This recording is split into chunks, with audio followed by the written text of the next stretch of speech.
और वक्फ बिल पर मुहर बस अब थोड़े वक्त की ही बात है। राज्यसभा से मंजूरी मिलते ही यह कानून बन जाएगा और इसके साथ ही दूसरों की संपत्तियों को हड़प कर उसे वक्फ प्रॉपर्टी बताने के खेल पर भी लगाम लग जाएगी। जो लोग संसद से लेकर महाकुंभ और मंदिरों तक की जमीन के वक्फ प्रॉपर्टी होने का दावा करते हैं, उनका भी इलाज हो जाएगा।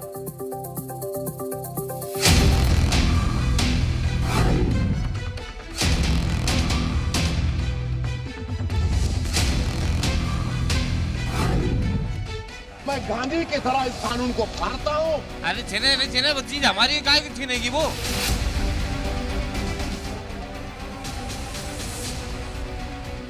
जैसे ही वक्फ बिल पर मुहर लगेगी, सरकारी संपत्ति पर वक्र दृष्टि रखने वालों का हिसाब शुरू हो जाएगा।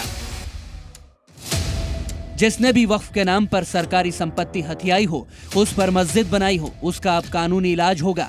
गृह मंत्री के तेवर से स्पष्ट है कि वक्फ बोर्ड की हड़प नीति अब नहीं चलेगी। वक्फ बिल पर संसद में चर्चा के दौरान गृह मंत्री अमित शाह ने महाराष्ट्र के कोल्हापुर के एक शिव मंदिर का जिक्र किया था, जिसकी जमीन को लेकर वक्फ बोर्ड दावा ठोक रहा है। कोल्हापुर जिले के वडनगे गांव में मेरे आप पीछे देखेंगे तो यही शिव मंदिर है जिसका जिक्र गृह मंत्री अमित शाह ने वक्फ बोर्ड के विधेयक प्रस्तुत करते समय किया था। यह शिव मंदिर है, इस पे वक्फ बोर्ड ने दावा किया है, ऐसा अमित शाह जी ने कहा है।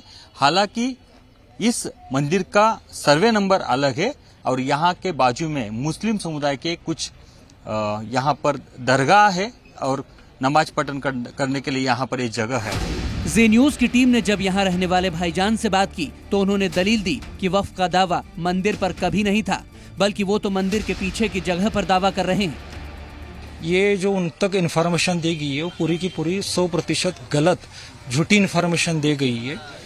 इसका कारण ये है कि महादेव मंदिर का जो परिसर है उसका जो सिटी सर्वे नंबर है वो 117 है और जो मुस्लिम कम्युनिटी की जो जगह है उसका जो सिटी सर्वे नंबर है वो 89 है। कौन बता? तो इससे ये साबित हो जाता है कि जो दोनों प्रॉपर्टीज हैं वो दोनों की दोनों पूरी तरीके से भिन्न है। जिस जगह पर मुस्लिम समुदाय वक्फ की जमीन का दावा कर रहा है, उस पर हिंदुओं का कहना है कि ये जगह मंदिर कैंपस का ही हिस्सा है। ये भी ग्राम पंचायत की मालिकी का है, बाजू की जमीन भी ग्राम पंचायत की मालिकी की। महादेव मंदिर की जगह के बाजू में जो ग्राम पंचायत की मालिकी है उसमें वो बोर्ड का मालिकी हक्काना उसने बताया था। लेकिन ये पुराने साल से अब तक ये महादेव मंदिर के वहीवाट में ये जगह रहती थी और एक ग्राम पंचायत के नाम पे जगह थी ये, और इन्होंने यहाँ के मुसलमान समाज ने ग्राम पंचायत का नाम हटाओ, हमारा ही नाम इधर है, ऐसा बोल के दावे किए थे और सब मैनेज करके पूरा उन्होंने 40 साल से मैनेज करके सब पूरा पेपर उनके तरफ से कर लिया। प्रस्ताव स्वीकृत हुआ और विधेयक यथा संशोधित पारित हुआ। वक्फ बिल से महाराष्ट्र के लातूर जिले के तलेगांव और बुधोड़ा के किसान बेहद खुश हैं। इनकी खुशी की वजह भी वाजिब है। इन दोनों गांवों की करीब 410 एकड़ की जमीन पर वक्फ बोर्ड दावा ठोक रहा था।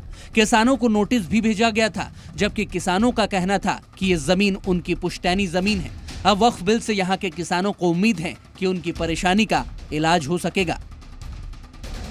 300 एकड़ पे वक्फ बोर्ड ने दावा करने वाला है। सब लोग भयभीत हुए थे। भयभीत होने के बाद सहकार मंत्री बाबा साहेब पाटिल को मिले, अभिमन्यु जी पवार को मिले, आमदार औसे के। उन्होंने हमारे गांव के भेंट दिए गांव में। उन सब शेतकरी को बुला के लिए और उनको बोले भाई तुम डरो मत, हम तुम्हारे पीछे है।